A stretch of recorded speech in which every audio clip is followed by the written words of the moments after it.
The trial against Charles Russell Reams III begins tomorrow, Monday, March 9th, in Greenville County, South Carolina. Reams is the man accused of taking the life of Charity Southerland back in April 2022. But he wasn't arrested for this crime until after he was arrested for a different crime involving a different woman in Georgia. Here's everything we know before the trial starts. Charity was a 21-year-old mother who lived in the Pelzer area of Greenville County, South Carolina. She lived there with her father and her 3-year-old child. In the early morning hours of April 2nd, 2022, her father heard what sounded like something being knocked over, so he thought that the cats were just into something and he went back to sleep. However, when he woke up the next morning, he saw that Charity's door was slightly opened, and when he looked inside, he saw his daughter laying on the floor. And when he went to ask her why she was laying on the floor, that's when he realized that his daughter had been shot and she was no longer alive. Investigators say that her 3-year-old son was in the room and he had his mother's blood on his face.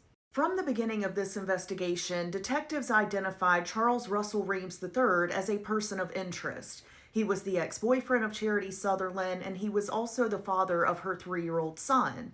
However, in 2022, there was not enough evidence to charge him, and this case went unsolved for nearly 2 years.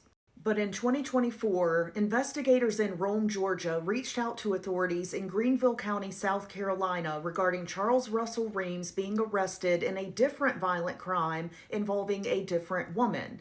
In that case, police say that Reams kidnapped a woman, held her against her will, hit her in the face with one of these, which turned out to be stolen, and at one point placed his hands around her throat in an apparent attempt to take her life.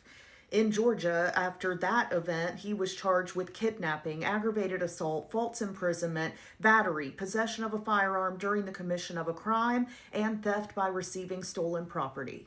After learning of his arrest in Georgia, authorities in South Carolina were able to move forward with evidence tied to Charity's case.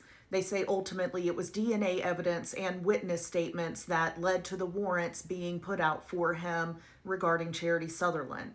So in South Carolina, he is facing the charges of murder, possession of a weapon during a violent crime, and unlawful conduct towards a child because the 3-year-old was allegedly in the room when Charity's life was taken.